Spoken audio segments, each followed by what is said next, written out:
Dan apabila hamba-hambaku bertanya kepadamu tentang aku, maka jawablah bahwasanya aku dekat. Aku mengabulkan permohonan orang-orang yang berdoa kepadaku apabila dia memohon kepadaku.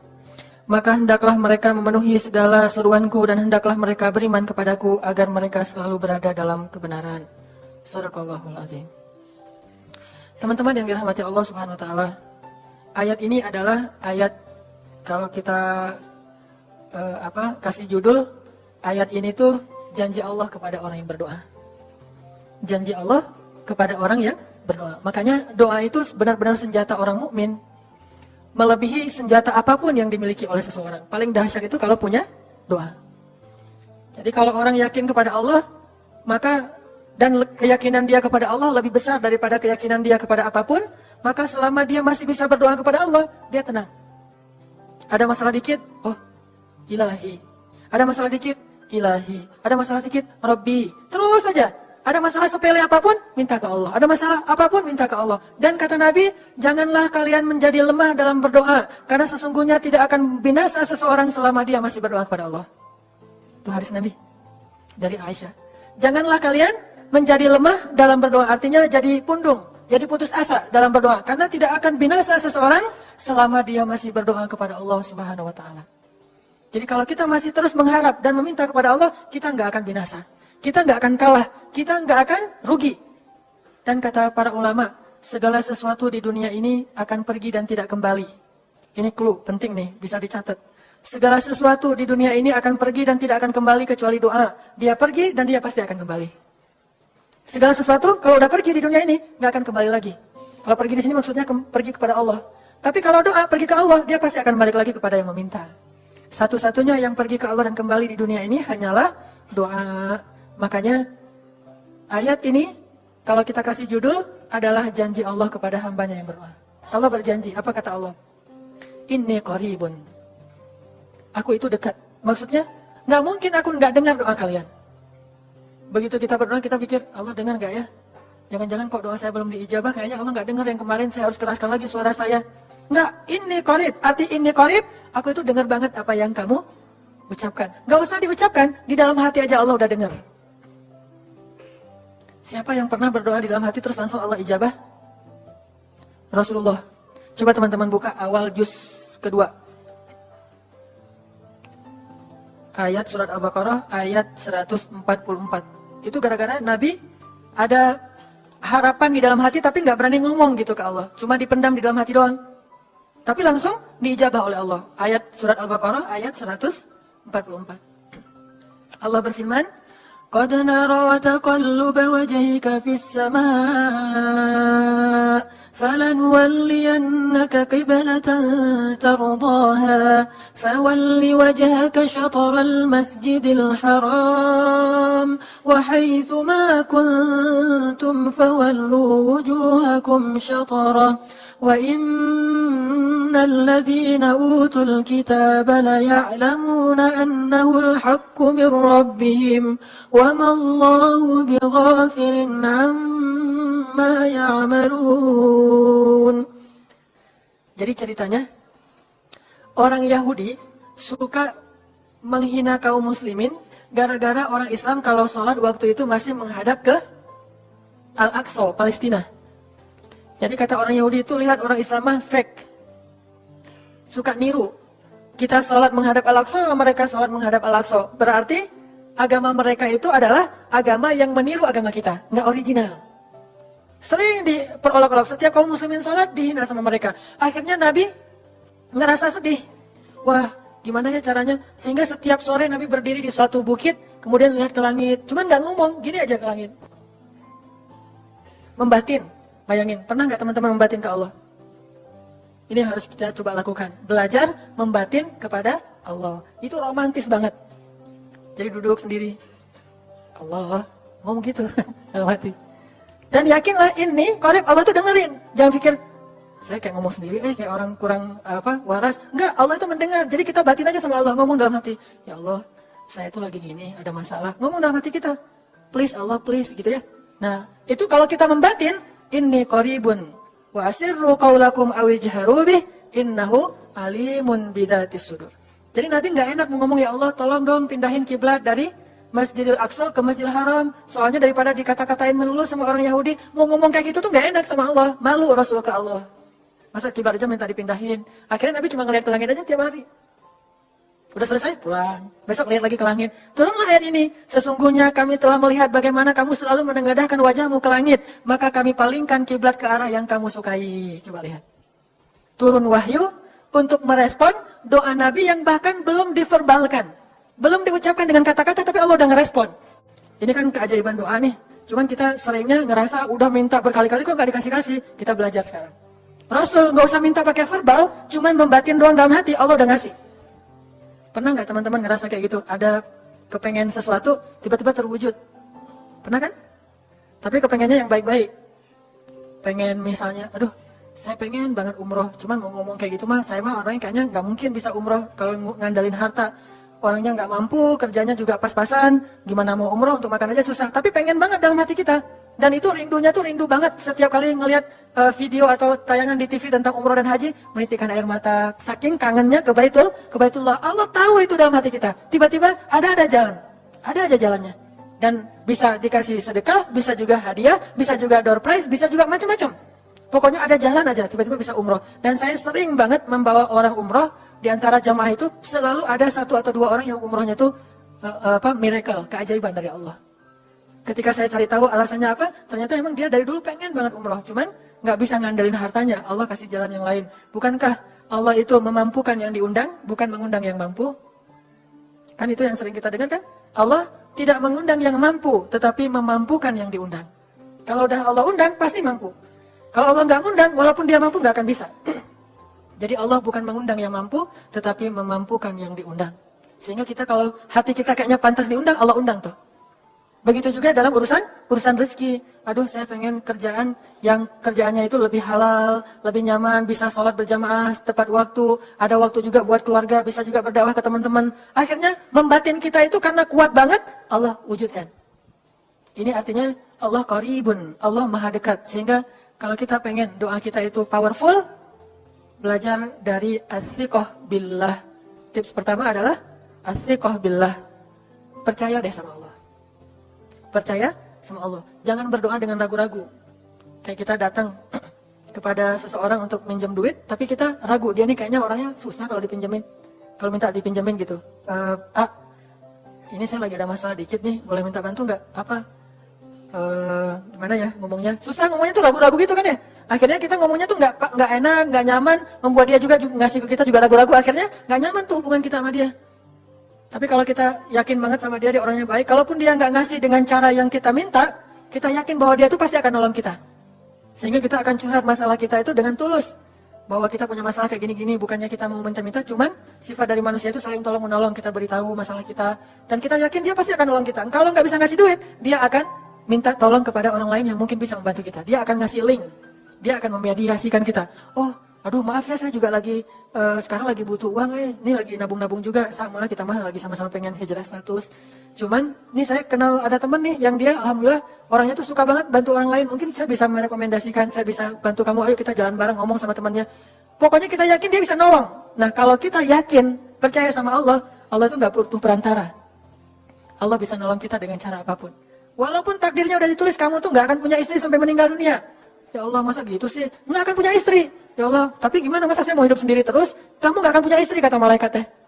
Ini orang doanya, katakan malaikat dengerin doa kita ya. Kalau di hati malaikat gak tahu, tapi kalau di lisan kita doa, ya Allah beri saya seorang suami yang benar-benar bisa mendidik agama saya. Kata malaikat, Neng ganti doa yang lain aja tuh Neng. Itu mah takdirnya udah ditulis, Neng gak akan punya suami. Kata malaikat. Kita mah walaupun malaikat ngomong gitu, biarin aja. Ya Allah, Engkau Maha Rahman, Maha Wadud, Engkau bisa mengubah takdir. Kata malaikat, ya juga sih, cuma takdirnya udah ditulis Neng. Ya Allah, terus aja tiba-tiba tok, Assalamualaikum, Waalaikumsalam. Ayahnya nemuin, ternyata pas kita nguping dari kamar, wah itulah calon pangeran kita yang datang untuk melamar kita, calon raja, calon imam. Malaikat heran-heran, wah subhanallah nih, si Neng ini gak putus asa dalam meminta. Kita juga gitu, doanya terus. Walaupun takdirnya sudah ditulis, karena Allah bisa mengubah takdir lewat doa dan harapan. Masih ingat cerita seorang ibu di zaman Nabi Musa dulu? Yang datang kepada Nabi Musa bilang, ya Nabi Allah, ya Kalim Allah, saya gak punya anak, udah tua kayak gini, bisa nggak ya saya minta tolong Nabi Musa doa kepada Allah supaya saya punya anak. Kata Nabi Musa, bisa aja sih, nggak apa-apa ibu. Ya udah saya doain, ya Allah, ini ada ibu minta anak. Kata Allah, ya Musa bilang ke dia nggak akan punya anak, itu sudah takdirnya. Kata Nabi Musa, ibu maaf, udah ada jawaban nih dari Allah. Gimana ya Nabi Musa? Allah bilang takdir ibu nggak akan punya anak. Oh gitu ya, ya udah deh pulang. Sampai di rumah, ya Rahim, doa aja terus. Besok datang lagi, karena dia pengen tahu kabar dari langit. Nabi Musa itu bisa bicara ke langit. Ya Nabi Allah, saya mau tahu nih, kira-kira Allah sudah memperkenalkan belum ya permintaan saya? Permintaan apa? Pengen punya anak. Tapi kan kemarin udah, kata Allah takdirnya nggak akan punya anak. Ya coba aja dulu sekali lagi, siapa tahu sudah mau sekarang Allah memperkenankan. Wah ini benar-benar dia husnuzan sama Allah, sikoh, percaya sama Allah. Nggak percaya kepada yang lain, percaya sama Allah aja. Nabi Musa karena udah terus aja direngekin minta gitu, Nabi Musa bilang, ya Allah, ini ada ibu yang kemarin, gimana dong ya Allah? Kata Nabi Musa, kata Allah, ya Musa, takdirnya dia nggak akan punya anak. Bilang sama dia, ibu, udah terima aja takdir ibu nggak akan punya anak. Oh iya, pulang lagi. Ya Rahim, terus saja sepanjang malam, sepanjang hari doa, berhari-hari datang lagi kepada Nabi Musa. Ya Nabi Allah, udah berubah belum? Udah mau belum Allah ngasih saya anak? Kan udah kemarin takdirnya, tapi coba lagi sekali lagi aja. Nabi Musa minta lagi ke Allah, kata Allah masih yang sama, pulang lagi, nggak datang-datang lagi ke Nabi Musa. Setelah beberapa bulan, datang-datang bawa bayi. Assalamualaikum, udah semangat sekarang, beda gitu ya. Kalau dulu, Assalamualaikum. Melas gitu ya, Assalamualaikum, Nabi Musa. Kata ibu, hah? Ibu yang kemarin? Ya itu siapa? Anak saya. Hah? Anak ibu? Anak kandung maksudnya? Bukan nyuri. Ini anak kandung saya ini Nabi Musa. Wah, Nabi Musa? Enggak wah sih, subhanallah kalau Nabi Musa. Kalau saya mah wah gitu ya. Kalau Nabi Musa, Masya Allah. Nabi Musa tanya ke Allah, ya Allah, itu ibu yang kemarin katanya takdir nggak akan punya anak, kok bisa punya anak? Ceritanya gimana Allah? Ceritain dong, saya kok nggak update gitu informasinya. Kata Nabi Musa tanya. Allah ngasih update. Kata Allah, Musa, setiap kali aku bilang dia nggak akan punya anak, dia terus berdoa dengan menyebut Ya Rahim, Ya Rahim. Allah itu kan senang banget dipuji, dan Allah lebih berhak untuk dipuji. Kalau kita senang dipuji nggak baik, kalau Allah senang dipuji, emang punya hak untuk dipuji kan? Allah senang dipuji. Dia bilang Ya Rahim, kamu bilang nggak akan punya anak, dia bilang Ya Rahim, terus saja berharap. Wahai Musa, sesungguhnya rahmatku mendahului takdir. Rahmatku mendahului takdir. Akhirnya dengan sifat Rahim, Allah mengubah takdir ibu ini. Walaupun secara ilmiah, nggak mungkin punya anak karena sudah menopause. Tetapi Allah yang memiliki kekuasaan atas segala sesuatu. Nah, tips pertama adalah kalau kita pengen doanya powerful, melahirkan mukjizat dan keajaiban, adalah at-thiqah billah, harus percaya sama Allah. Pertama, percaya bahwa Allah Subhanahu wa taala itu Maha Kuasa, mengubah apapun yang Dia kehendaki. Apa yang Allah ingin, Masya Allah kan pasti terjadi. Wa man lam yasha lam yakun. Kalau Allah nggak pengen, nggak akan terjadi. Jangan suuzon sama Allah terus bilang, nggak enak banyak minta, amal saya sedikit, mending saya beramal aja nggak usah banyak minta. Jangan memperlakukan Allah seperti kita memperlakukan makhluk. Orang kalau kita banyak minta, dia akan kesulitan, lama-lama dia akan merasa terganggu. Tapi Allah kalau nggak diminta, dia marah. Manusia kalau kita minta banyak-banyak, dia marah. Allah kalau kita nggak minta, dia malah marah. Masya Allah ya, luar biasa. Allah tuh senang banget kalau hambanya meminta. Sehingga di antara hamba yang paling Allah cintai, di antara hamba-hambanya, hamba yang paling banyak menengadahkan wajah dan telapak tangannya. Ilahi, ilahi. Minta sama Allah, Allah tuh suka banget diminta. Orang yang suka meminta itu bahasa Arabnya awwahun. Inna Ibrahim la awwahun halim. Ibrahim itu hamba yang awwahun halimun. Awwah, halim. Halim itu artinya menahan amarah. Awwah, da'a. Da'a artinya banyak berdoa. Kalau da' itu berdoa. Kalau da'a, senang banget doa. Ada masalah dikit, ilahi, Rabbi, ngadu aja ke Allah, manja gitu. Dan Allah tuh senang banget dengan hamba yang kayak gitu. Sehingga sampai Nabi mengatakan, mintalah kepada Allah walaupun cuman garam. Garam aja minta ke Allah. Sepele banget masalah kita. Ya Allah, mudah-mudahan nanti nggak macet ya. Minta sama Allah. Kok macet ya Allah? Ya biar kita sabar. Udah tahu jam macet berangkatnya telat gitu ya, jangan salahin Allah. Tapi minta bilang, biasakan kita tuh komunikasi sama Allah dengan manja. Ya Allah, mudah-mudahan saya bisa jawab ujiannya. Udah belajar sih ya Allah, cuma nggak tahu kan semuanya di tanganmu. Minta ke Allah, Bismillahirrahmanirrahim, makan ya Allah, ini rezeki darimu, makasih ya, makan. Kalau bahasa lainnya makasih, alhamdulillah, alhamdulillahilladzi at'amani hadza wa razaqanihi min ghairi haulin minni wala quwwah. Hafal tuh? Kalau nggak hafal, udah aja, Bismillah lah. Alhamdulillah gitu. Bismillah ya Allah, Masya Allah ini rezeki darimu. Udah selesai makan? udah sendawa gitu.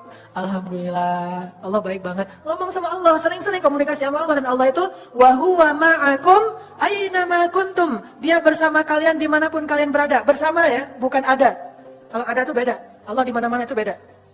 Tapi Allah bersama kalian itu artinya Allah melihat, Allah mendengar, Allah menyaksikan, Allah mencatat, Allah Maha menilai bersama kita. Kalau ada, dia bertempat. Sehingga nanti kalau ada anak bilang, "Mah, Allah di mana?" Allah ada di mana-mana, Dek. Tadi dia malah karena cerdas, kalau gitu di WC juga ada, kan nggak boleh kan? Ini jawaban yang keliru, kurang filsafat. Allah itu bukan ada di mana-mana. Allah bersama kita dimanapun kita berada. Itu beda. Kalau bersama, ma'iyah artinya Allah melihat, menyaksikan, mendengar, menghargai, dan terus memelihara dimanapun. Sehingga nggak usah khawatir bahwa ini mah nggak di masjid, nggak apa-apa. Selama bukan di tempat yang najis, seperti di kamar mandi atau di mana yang tempat-tempat yang nggak boleh, kita itu mah nggak. Tapi yang di tempat yang umum, di pasar, di jalan, lagi di kendaraan, di dalam masjid, di luar masjid, Allah, Ilahi, Rabbi, kalau perlu lebih, ini lagi lebih manja lagi, pakai irama dikit, Allah, gitu. Kayak orang manggil temennya gitu. Atau kita miss call Allah dulu.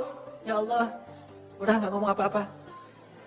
Kita miss call Allah. Ngapain miss call? Caper, kangen sama Allah. Allah, gitu aja. Itu zikir kan? Allah, kata Allah, ada apa hambaku? Allah lagi, terus aja Allah. Di miss call berkali-kali, pas Allah buka, wah 100 miss call. Allah 100 kali zikir. Udah 100 kali miss call, Allah yang telepon balik. Ada apa hambaku? Wah, ditelepon sama Allah. Lewat kejadian-kejadian hidup, tiba-tiba ada kejutan dari Allah. Langsung bilang sama Allah, thanks Allah.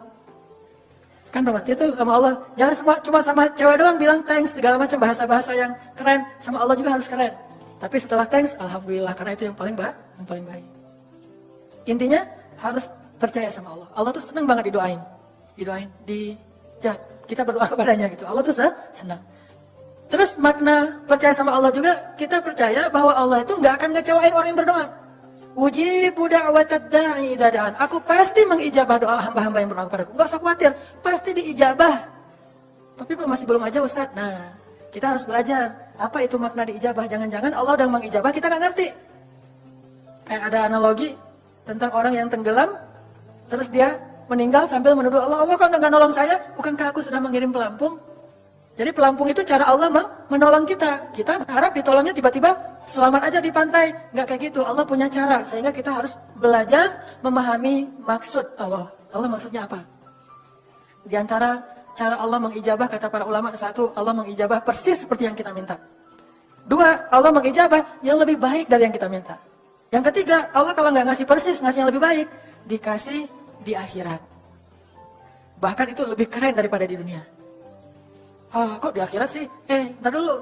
Akhirat itu jaraknya nggak jauh dengan kita. Cuma 60 tahun.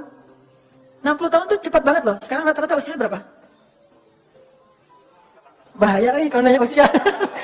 Kalau saya udah setengah, udah 30-an tahun. Teman-teman pasti masih 17 ya. Angkat tangan yang 17. Nggak ada. Di bawah 20 tahun, di bawah 20 tahun. Yang di atas 40. Wah, nggak berani angkat tangan. Ada sih. Artinya waktu 60 tahun itu nggak lama, sebentar doang.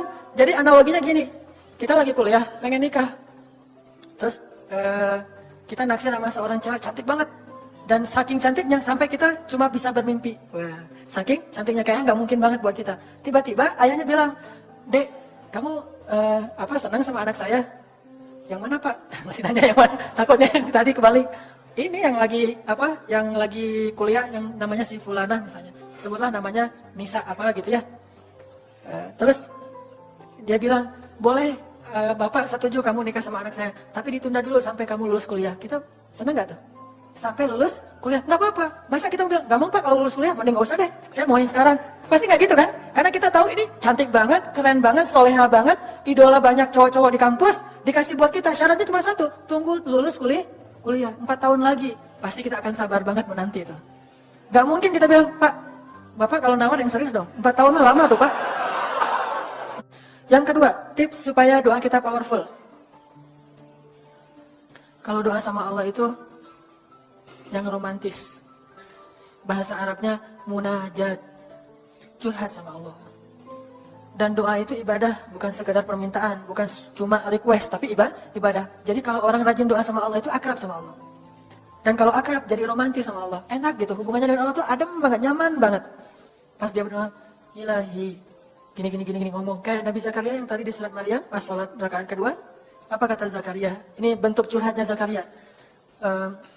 Qala rabbi inni wahana al-'azmu minni washta'ala ar-ra'su shayba wa lam akun bidu'aika rabbi syaqiyya. Nabi Zakaria doa romantis, suaranya pelan.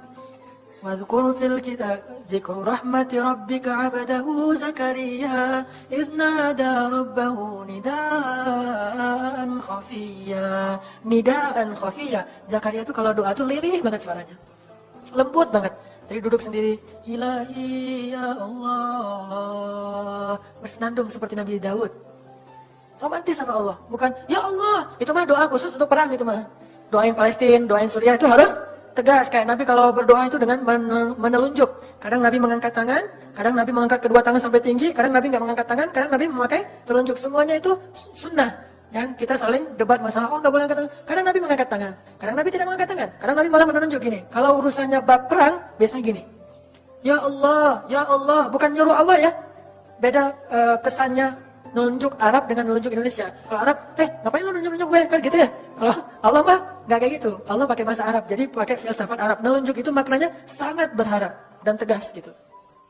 Jadi kita doa pelan, ya ilahi. Inni wahana al-'azmu minni washta'ala ar-ra'su shayba wa lam akun bidu'aika rabbi syaqiyya. Ya Allah, tulang saya sudah lemah, rambut saya sudah beruban semuanya, tidak ada satu helai pun yang hitam. Tapi saya belum pernah berputus asa dari berdoa kepadamu ya Allah. Ini namanya curhat. Wa inni khiftul mawaliya min warai. Ya Allah, saya takut banget kalau saya meninggal tidak ada yang meneruskan dakwah saya, sedangkan Bani Israel itu mudah tergelincir. Fa'abli min ladunka waliya. Ya Allah, beri saya seorang anak walaupun istri saya sudah mandul, tapi saya terus berharap kepadamu ya Allah. Ya Allah, please gitu. Waj'alhu rabbi radiyya. Ya Allah, jadikan anak itu yang sangat engkau ridhoi. Minta Nabi Zakaria ke Allah. Tiba-tiba dapat kejutan. Ya Zakaria, inna nubashiruka bighulam. Wahai Zakaria, bergembiralah, kamu akan punya seorang anak laki-laki. Itu hasil curhat ke Allah. Langsung Allah kasih nama. Ismuhu Yahya, lam naj'al lahu min qablu samiyya. Namanya Yahya, kata Allah. Jangan cari lagi di Google. Udah ada namanya tuh, nggak perlu lagi nyari dia googling gitu nama yang bagus apa gitu kan ya. Lagi serius-serius. Ismuhu Yahya, itu sebaik-baik nama, namanya datang dari langit. Ismuhu Yahya, lam naj'al lahu min qablu samiyya. Belum pernah ada anak sesoleh dia di muka bumi. Wah, ini first nih, anak paling soleh. Terus kata Allah, wahananan, anaknya lemah lembut, wazakatan, anaknya suci, wataqiya, anaknya bertakwa, namanya Hanan At-Taqi. Itu mah doa ya, bukan GL. Karena saya juga belum bertakwa, hanya Allah yang tahu siapa yang paling bertakwa. Terus apalagi sifatnya? Wa barram biwalidayhi. Anaknya sangat berbakti kepada orang tua. Allah kasih spesifikasi anak yang Allah pengen ngasih kerja karya. Itu luar biasa sifat-sifatnya. Wa barram biwalidayhi. Enggak pernah nyakitin orang tua. Wa lam yakun jabbaran 'asiyya. Enggak pernah berlaku kasar, tidak pernah bermaksiat, enggak pernah berdosa tuh Yahya. Wa salam. Allah menjaga dia. Wassalamun alaihi yauma wulida. Allah jaga dia ketika dia lahir. Wa yauma yamutu, ketika dia wafat. Wa yauma yub'atsu hayya, ketika dia dibangkitkan. Wah, ini dijamin dunia akhirat sama Allah. Hasil munajat. Allah kasih kejutan yang paling istimewa. Makanya bermunajatlah kepada Allah. Ya Allah, titikan air mata. Ngomong sama Allah masalahnya apa? Ya Allah, saya pengen nikah banget. Bukan apa-apa ya Allah, saya pengen punya keturunan yang soleh-solehah. Saya pengen sholat berjamaah waktu tahajud. Saya pengen diimami oleh seorang imam yang baik bacaannya, yang soleh. Saya pengen mendidik anak saya berdua dengan pasangan saya. Saya pengen yang baik-baik sebutin. Pengennya kita, hajat kita itu apa? Cuman ya Allah, saya kurang modal. Ngomong Allah kayak gitu. Gak apa-apa pakai gaya-gaya kita sendiri. Gaya Sunda, gaya apa, bebas lah. Ya Allah kurang modal banget, gimana nih ya Allah, tapi kan engkau maha kaya ya Allah, bilang gitu. Dan Allah akan mengatakan, lihat hambaku memujiku. Kan kayak kita bilang, Alhamdulillahirabbil alamin. Allah bilang, hambaku memujiku. Ar-Rahmanir-Rahim, hambaku mengagungkanku. Maliki yaumiddin, hambaku gimana sih hadisnya tuh? Kan gitu kan ya. Allah merespon setiap ucapan hambanya. Jadi kita bilang, tapi kan engkau maha kaya ya Allah. Oh iya benar. Cuman saya belum juga nemu siapa calonnya ya Allah. Tapi kan engkau maha tahu ya Allah. Oh iya, nanti Allah tiba-tiba dalam mimpi disebutin gitu. Wah, jelas spesifikasinya, wajahnya kayak gini, senyum-senyum ke kita di dalam mimpi gitu ya. Terus kasih kartu nama, pas kita bangun ternyata kartu namanya ada di tangan kita. Cie, kayak di film. Bisa gitu. Tiba-tiba ke save di HP kita ada nama yang saya perasaan nggak pernah nge-save nomor ini deh. Malaikat yang nge-save. Itu semuanya mukjizat dari Allah. Nggak usah khawatir. Allah punya cara, terima walaupun herai, tapi sebetulnya pesannya adalah Allah itu punya banyak cara untuk menolong hambanya. Tidak usah kita atur gimana caranya. Bukan kita yang mengatur caranya, kita hanya bermohon kepada Allah. Allah yang punya sekian banyak cara. Allah bisa pakai cara ilmiah, bisa cara yang tidak ilmiah, bisa cara yang berlawanan dengan ilmiah. Ilmiah itu kan ciptaan Allah. Jadi jangan mengukur dengan logika kita. Tapi mengikhtiar dengan logika kita harus. Kalau ikhtiar harus ilmiah. Tapi kalau iman gak perlu ilmiah. Sakit, ikhtiarnya ke dokter, tapi yakinnya nggak boleh yakin sama dokter. Ikhtiarnya seilmiah mungkin, tapi imannya nggak boleh ilmiah, rabbaniyah. Allah berkuasa dengan ilmiah, tanpa ilmiah, bertentangan dengan ilmiah. Allah bisa menciptakan seseorang dari ayah dan ibunya, bisa tanpa ayah tapi punya ibu doang seperti Isa. Atau bisa nggak punya ayah, nggak punya ibu seperti Adam. Allah bisa menciptakan onta dari induknya, bisa keluar dari batu seperti untanya Nabi Soleh. Allah maha kuasa, makhluk tidak kuasa. Minta sama Allah dengan harapan-harapan yang indah, munajat. Ini sekarang coba kita dengar bagaimana munajatnya Nabi ketika pulang dari Taif. Nabi itu kan sedih banget pulang dari Taif. Luar biasa dihinanya oleh orang-orang Taif. Di antara penghinaan orang Taif yang masih terekam oleh sejarah itu, orang Taif mencemooh Nabi dengan mengatakan, emangnya benar kamu itu, emangnya benar Allah mengangkat kamu jadi Nabi? Itu dihina gitu. Muhammad, beneran gitu Allah mengangkat kamu jadi Nabi? Kayak gak ada orang lain, kata orang Taif. Terus ada lagi yang bilang, Muhammad, kalau kamu itu seorang nabi, saya tidak berani ngomong sama kamu, nanti saya terkutuk. Tapi kalau kamu bukan nabi, pendusta, ngapain juga saya ngomong sama kamu? Jadi mending gak usah ngomong aja, daripada ngomong dengan pendusta. Intinya dia gak mau ngomong sama nabi, tapi meracau. Dia bilang, kalau kamu nabi, kalau saya berdebat kamu, saya akan dikutuk. Kalau kamu bukan nabi, berarti kamu pendusta, ngapain juga saya berdebat sama kamu, menghina. Ada yang bilang, wahai Muhammad, pergi kamu, jangan dekat-dekat dengan kampung kami. Disuruh anak kecil mengusir Nabi, bayangin. Bagi orang semulia Rasulullah diusir oleh anak kecil, dikejar-kejar pakai batu kerikil dilemparin, itu luar biasa, berat banget perasaan beliau. Sama anak kecil, sama perempuan, sama budak-budak. Yang laki-lakinya tuh hanya bersorak di belakang. Perempuannya bagi orang Arab dihina oleh perempuan, itu luar biasa penghinaannya. Makanya di Mesir, pengalaman saya ketika di Mesir, orang Mesir itu paling takut sama cewek. Di pasar kalau ada ibu-ibu yang belanja, Mang, bungkusin yang ini, dibungkusin. Nggak jadi deh, yang itu aja. Bungkus lagi, kayaknya nggak jadi yang itu aja. Sampai 3 kali, si Mangnya nggak boleh marah. Kenapa? Cewek. Itu di Mesir tuh. Kalau di kita, wah udah habis itu. Gak usah cewek yang sebaya, ibu-ibu aja bisa dihina di kita kan ya, nggak menghormati orang tua. Kalau di Mesir, perempuan apalagi yang udah umur usia orang tua, itu sangat dimuliakan. Naik bus gitu. Ada ibu-ibu, orang Mesir kan gede-gede tuh. Naik bus aja, naik damri itu susah. Akhirnya barang-barangnya pada diambil sama orang-orang di dalam, dia naik sendiri. Bismillah, Masya Allah. Gitu-gitu orang Mesir kalau lagi naik damri. Pas udah di atas, semua orang berdiri mempersilahkan dia pilih tempat duduk yang mana. Itu budaya yang mungkin di Singapura juga, pas saya ke Singapura kayak gitu. Tapi kok di Indonesia agak-agak jarang nih. Sering ada laki-laki muda duduk di halte atau di mana tempat-tempat umum, sementara di sebelahnya ada ibu-ibu yang gendong anaknya, tapi nggak ada tempat duduk. Di mana rasa malu dan rasa penghargaan terhadap perempuan. Makanya kalau sampai seorang ribut dengan perempuan di tempat umum, itu di Mesir aib banget. Jadi kalau kita ramai sama seorang cewek atau seorang ibu-ibu di tempat umum, pasti orang-orang Mesir akan marahin kita, nggak marahin dia, walaupun dia yang salah. Aib kata orang Mesir. Aib jangan kayak gitu, aib jangan kayak gitu. Tapi kalau kita berantemnya sesama laki-laki, dia akan bilang sallu ala nabi, salawatlah kepada nabi. Kayak gitu cara mendamaikan pertengkaran di Mesir. Dan menurut survei kecil-kecilan saya, orang Mesir itu paling sering bertengkar di bus kalau lagi bulan puasa, lapar soalnya. Itu sering banget, asal bulan puasa, ramai di bus. Orang Mesir kan suaranya kenceng ya, kayak singa gitu.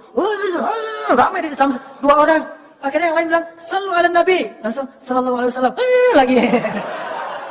Tapi dia sempat salawat dulu. Kalau kita kan, apaan sih? Gak ada hubungannya juga, gak nyambung, keles gitu. Kalau di Mesir mereka paham, kalau dibilang nabi, langsung mereka menghargai sallallahu alaihi wasallam. Terus marah lagi.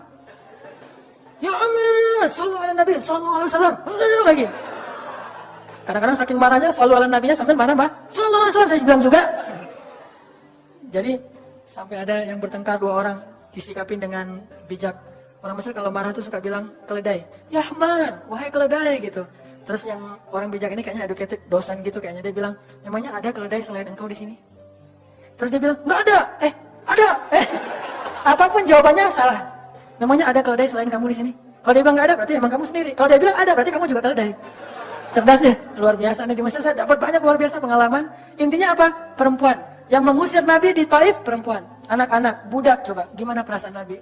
Itu benar-benar nelangsa banget, sedih banget. Begitu turun dari Taif, Nabi SAW kemudian istirahat, habis dikejar-kejar dari pagi sampai sore, di kebun kurma Nabi lagi istirahat, terus Nabi berdoa. Nih doanya saya bacain ya. Wahai Robku, kepada engkaulah aku adukan kelemahan tenagaku, dan kekurangan daya upayaku. Wahai Robku, engkaulah yang maha rahim, engkaulah pelindung orang-orang yang lemah, engkaulah penciptaku. Kepada engkau aku berserah diri ya Allah. Kepada musuh, kepada siapa engkau akan menyerahkanku ya Allah? Kepada musuh yang akan mencelakaiku, atau kepada keluarga yang akan membantu urusanku. Tapi apapun itu, tidak ada keberatan bagiku, asal engkau tidak marah kepadaku. Mau diserahin ke musuh, gak apa-apa ya Allah. Mau diserahin kepada keluarga juga gak apa-apa, yang penting kau gak marah ya Allah. Ini bahasa Nabi. Terus Nabi bilang, sedangkan kasih sayangmu maha luas bagiku. Aku berlindung dengan cahaya wajahmu yang mulia, yang menyinari langit dan menerangi segala yang gelap. Dan atasnya lah teratur segala urusan dunia dan akhirat. Dari engkau menimpakan atas diriku kemarahanmu. Aku berlindung dari kemarahanmu ya Allah. Dari juga azab-azabmu. Kepada engkaulah aku adukan perihalku, sehingga engkau ridho, tiada daya dan upaya, melainkan dengan kekuasaanmu ya Allah. Tapi ini kalau kita baca dengan versi Arabnya lebih romantis lagi. Versi terjemah memang agak kaku. Kalau kita tahu bahasa Arabnya, ya Allah, tidak masalah aku diperlakukan kayak gini. Tidak masalah aku diusir, aku dihina, aku disakiti, aku dilempari, aku dikejar-kejar. Yang penting engkau tidak marah kepadaku. Coba, gimana Nabi itu cinta sama Allah. Mendengar doa Nabi yang romantis banget sambil menitikan air mata, tubuhnya banyak bekas luka lemparan batu, bajunya itu kotor. Malaikat itu sampai nggak tega, sampai Jibril turun. Wahai Muhammad, kata Jibril. Ya Rasulullah, wahai kekasih Allah, kata Jibril. Allah maha mengetahui apa yang telah terjadi pada dirimu terhadap orang-orang ini. Allah telah memerintahkan malaikat gunung untuk mentaati perintahmu ya Rasulullah. Kata malaikat. Jadi kayak ada seorang anak yang nangis sedih, tiba-tiba datang ayahnya ngelus-ngelus gitu menenangkan dia. Ya Rasulullah, Allah udah memerintahkan malaikat gunung kok, jadi menghibur gitu. Jangan sedih ya Rasul, jangan sedih, gak apa-apa. Itu malaikat gunung udah siap tuh, apapun yang kamu perintahkan. Langsung malaikat gunung siap-siap gitu. Terus kata malaikat gunung, ya Rasulullah, wahai kekasih Allah, perintahkan saja kepada kami apapun. Jika engkau mau, kami akan timpakan 2 gunung ini kepada penduduk Taif, sehingga mereka mati terhimpit oleh gunung-gunung yang kami timpakan. Perintahkan ya Rasulullah, perintahkan. Kata Rasulullah, tidak wahai para malaikat. Kalaupun mereka tidak beriman hari ini, aku berharap kepada Allah, anak cucu mereka kelak akan beriman. Nabi nggak sakit hati kepada orang Taif. Dan Nabi juga tidak marah kepada Allah ketika beliau diperlakukan oleh hamba-hamba Allah kayak gitu. Tetapi yang penting Allah jangan marah sama saya ya, kalau bahasa kita mah. Ya Allah maaf ya saya jadi kayak gini nih. Tapi Allah nggak marah kan? Gitu banget tuh sama Allah coba. Dia udah habis-habisan, kemudian belum berhasil dakwahnya, masih takut sama Allah. Kayak kita ngedakwahin teman kita, terus kita dicela sama teman kita, dimusuhi oleh teman kita nggak marah sama dia, nggak marah sama Allah. Nggak bilang, Allah itu sih susah ya dakwah. Nggak ngomong kayak gitu. Ya Allah maaf ya dia belum menerima dakwah saya, ini pasti karena saya nggak benar nih menyampaikannya. Ya Allah jangan marah ya sama saya, besok saya coba lagi gitu sama Allah. Terus orangnya nggak marah karena mungkin dia fa'innahum la ya'lamun, mereka tidak mengerti. Besok akan dicoba lagi, didakwahin lagi, diajak lagi, terus aja kayak gitu. Ini munajat Nabi kepada Allah SWT. Sehingga gara-gara munajat itu malaikat turun. Sama kayak munajat curhatnya Nabi Yunus. La ilaha illa anta subhanaka inni kuntu minadh dhalimin. Subhanallah. Nabi Yunus tuh bermunajat di dalam perut ikan, lirih banget, suaranya tuh pelan banget. Tapi suara yang pelan itu menggetarkan arsy Allah Subhanahu wa taala. Kita udah teriak-teriak pakai mic, enggak ada yang bergetar. Nabi Yunus kalimatnya sederhana, tetapi dari hati banget, benar-benar curhat. Ya Allah, tidak ada ilah selain engkau. Aku ini udah zalim terhadap diriku sendiri. Ya Allah, maafin saya, maafin saya. Subhanallah, subhanallah, engkau maha suci, saya ini kotor. Engkau maha suci, saya ini kotor. Terus saja, sampai suara Nabi Yunus di dalam perut ikan, di dalam laut yang dalam itu, menggetarkan arsy Allah di langit ke-7. Tiba-tiba, malaikat arsy bertanya, suara siapa ini ya Allah? begitu indah, begitu lembut, meminta ampun kepadamu ya Allah. Kata Allah, itu suara hambaku Yunus. Apa yang dia minta ya Allah? Dia minta ampun kepadaku. Ya Allah, please ampunin dia, ya Allah, please. Kata malaikat-malaikatnya. Semua malaikat meminta ampun untuk Yunus alaihissalam. Sehingga kemudian Allah mengatakan, ya sudah aku ampuni dia. Tiba-tiba Nabi Yunus diselamatkan. Curhat sama Allah. Kalau ada masalah, bilang ke Allah. Apapun, ya Allah. Duduk sambil bersandar di pohon. Ya Allah, coba buka surat Al-Qasas. Gimana Nabi Musa itu suka curhat kepada Allah. Surat Al-Qasas, surat 28 ya. Ayat ini ya. Ayat 16 coba. Ketika Nabi Musa nggak sengaja bunuh orang Kipti, Egyptian. Rabbi, ini zalimtu nafsi, faghfirli ya Rabbi. Ya Rabbi, saya tuh udah zalim, maafin saya, Allah ampuni saya. Ada masalah dikit, ngomong ke Allah. Habis ada kesalahan, ngomong ke Allah. Terus dia bilang lagi, Rabbi ayat 17, bima an'amta alayya falan akuna zahiran lil mujrimin. Ya Allah, janganlah engkau jadikan aku termasuk orang-orang yang berdurhaka atau berbuat dosa. Udah. Terus ada masalah lagi. Nabi Musa diusir dari Mesir, dikejar-kejar sama tentara Firaun di ayat 21. Apa kata Musa? Rabbi, najjini minal qaumiz zalimin. Ya Rabbi, selamatkan saya dari orang-orang yang zalim. Ngomong lagi ke Allah. Udah Nabi Musa pergi sekarang. Kemana perginya? Dari Mesir ke Yordania, Madian kalau bahasa dulu. Pergi tuh. Begitu pergi ke Madian, bilang lagi ke ayat 22. Asa Rabbi ayyahdiyani sawa asabil. Mudah-mudahan Allah kasih saya jalannya. Ya Allah, tunjukin dong saya jalan harus kemana nih. Saya nggak tahu harus kemana larinya. Allah tunjukin. Jalan sampai ke Madian. Begitu udah selesai adegan menolong dua orang perempuan yang sedang memberi minuman ternak. Nabi Musa capek kan? Udah seharian jalan, kemudian kurang makanan, sendiri, nggak jelas asal negeri yang beliau tuju. Akhirnya beliau bersandar di sebuah pohon di ayat 24. Terus beliau mengatakan, Rabbi, ini lima anzalta ilayya min khairin faqir. Ya Allah, saya butuh banget kebaikan darimu ya Allah. Saya sekarang lapar, saya haus, saya nggak punya tempat tinggal. Saya sangat butuh kepada kebaikan darimu. Bilang ke Allah, tiba-tiba habis doa kayak gitu, datanglah cewek itu dengan malu-malu kan ayat berikutnya. Ternyata cewek itu adalah cikal bakal jadi istri Musa. Jadi kalau ada apa-apa bilang ke Allah. Gak sengaja ngeliat Instagram, oh ada yang cantik, Rabbi, yang ini nih, yang saya. Gak sengaja gitu.